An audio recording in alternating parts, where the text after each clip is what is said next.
So today's session will address how we answer practitioner questions in order to better understand hardwood regeneration patterns, and using different techniques of applied research that are drawn from fundamental theory as well.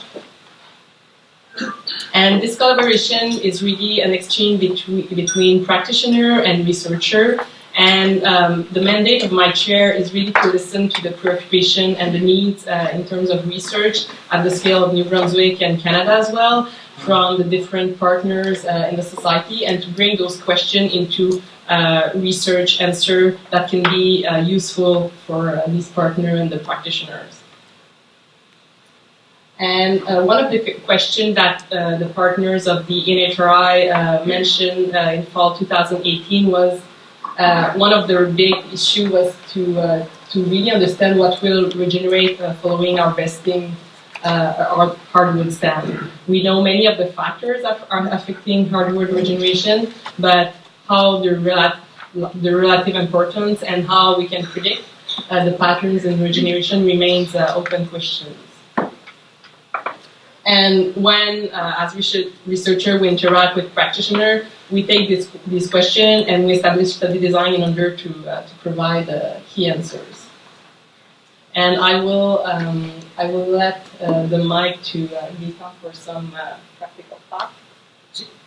So why are we looking at the smallest trees in New Brunswick? There's lots of challenges with tree standing, the big mature trees, and there's enough material there to do a ton of research. But why are we, with Marie-Andrée, looking at the young trees when they first start?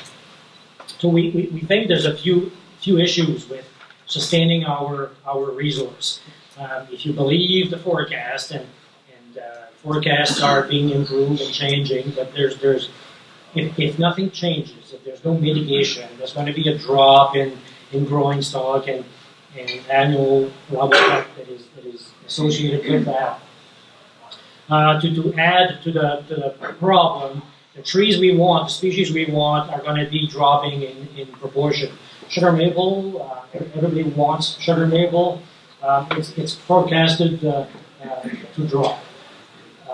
So when we look at the young forest, the forest that is regenerating, one very constant observation that we make is that we very, very, very often fail to regenerate the core, so the types of trees that we want. So we think that this is a very critical issue, and we need to work at trying to secure the next generations of trees. We think we're not the best at connecting what we do to what outcomes we want to get. So there's some work to be done there.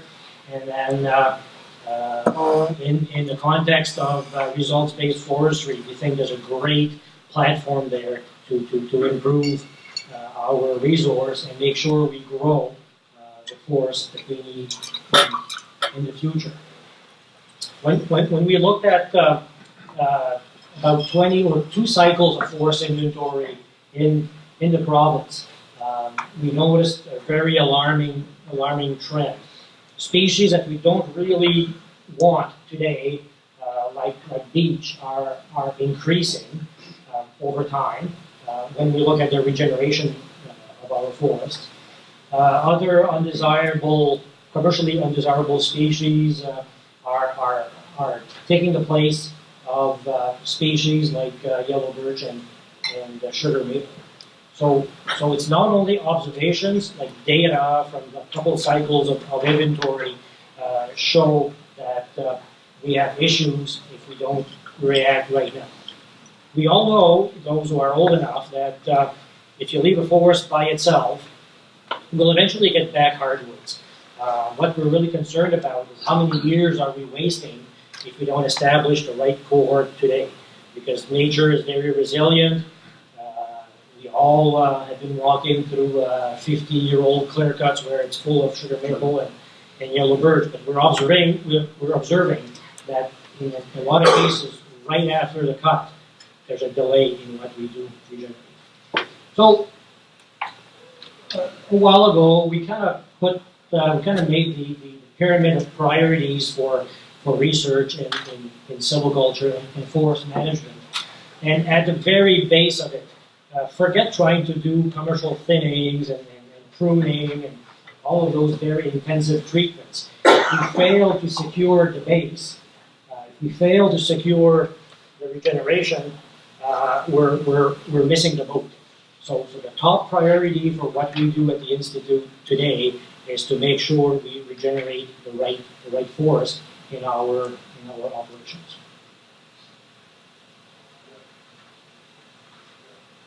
So, like Marie-Andrée mentioned earlier, there's a lot of factors impacting regenerations.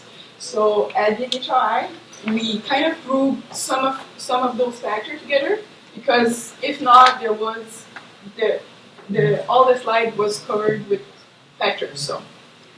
So the first group that we've created is management. So, for examples, policy and norms can impact regeneration following a silvicultural treatment. So, for example, if you need to be certified FSC, you will not necessarily manage your land the same way if you're not certified FSC. The second grouping is assessment and evaluations. So depending on the amount of inventory or depending on the method of inventory, you can impact regenerations and you can choose the wrong silvicultural treatments. Operations. So season of harvesting and weather conditions can affect regeneration following silvicultural treatment. I will take the example of Gaetan always took. Like if there's an operator that's cutting a tree in a winter storm during night, it will not necessarily take the same way to cut a tree or the same tree as if it did during a day.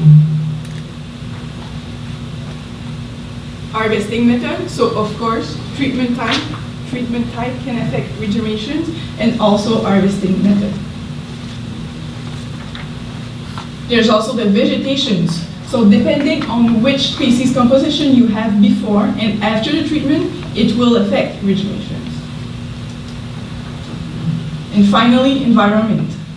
The soil, the climate can affect regenerations, composition, or density following a silvicultural treatment.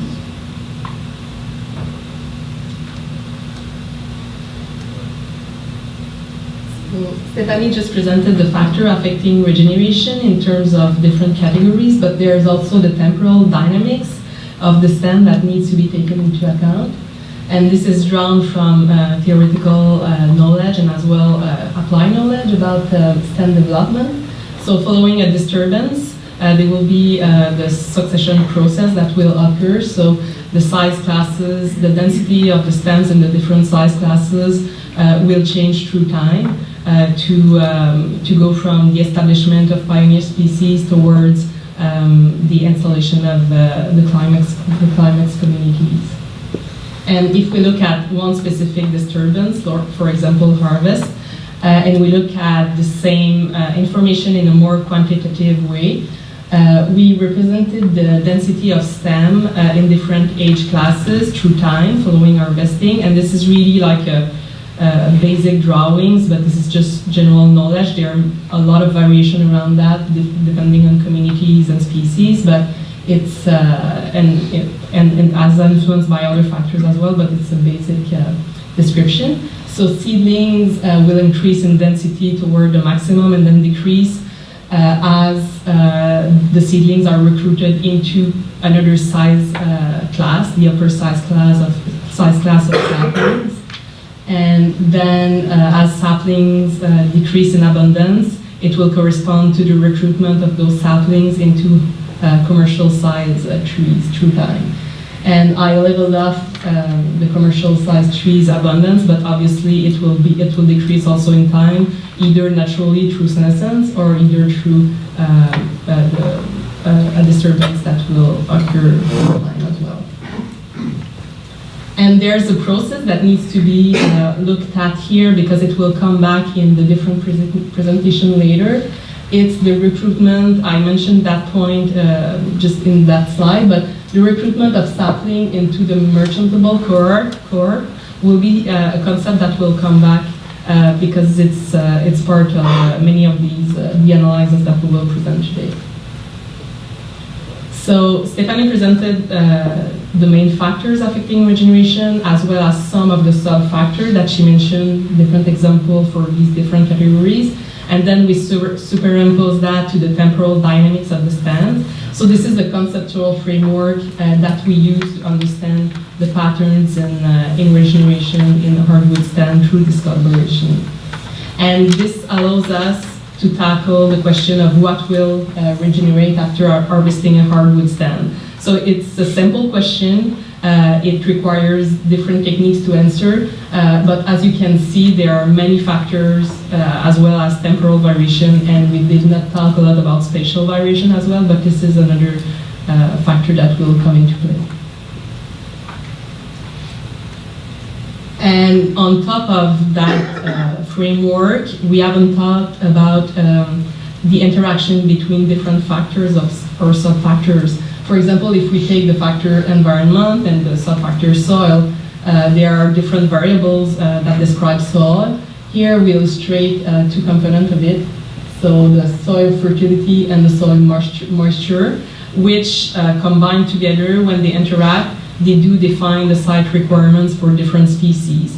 And we can see here, I'm not going to go into the detail for the different species, but we can just see that some species have site requirements which are more restricted than others. And there are some species like beech that can occupy sites at the extreme values of these characteristics, of these variables.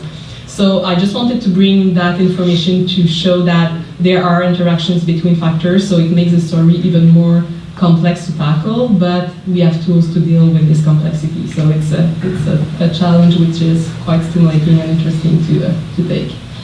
And the current need, like we know the factor affecting regeneration pattern, but the relative importance, as I mentioned previously, is not yet known. And in addition to that, there's also the fact that for different species and community, these answers could vary. Some factors could have more influence for some species and community than others, and the interaction could be different as well. So to meet this really interesting need, we partnered with the NHRI, with Gaetan as a silviculturist, Stéphanie as a researcher, with my chair at Université de Moncton, with me as the holder, and with postdoc like Ines Kidri was previously a postdoc in my team, and we exchange the good people, we keep them and we exchange them between teams. So she's now working with the NHRI, and also Fidel, who is not here today. And there's also the great partnership with the Energy and Resource Development with Chris Henninger, which is here today and will present later, and which is also leading forest research.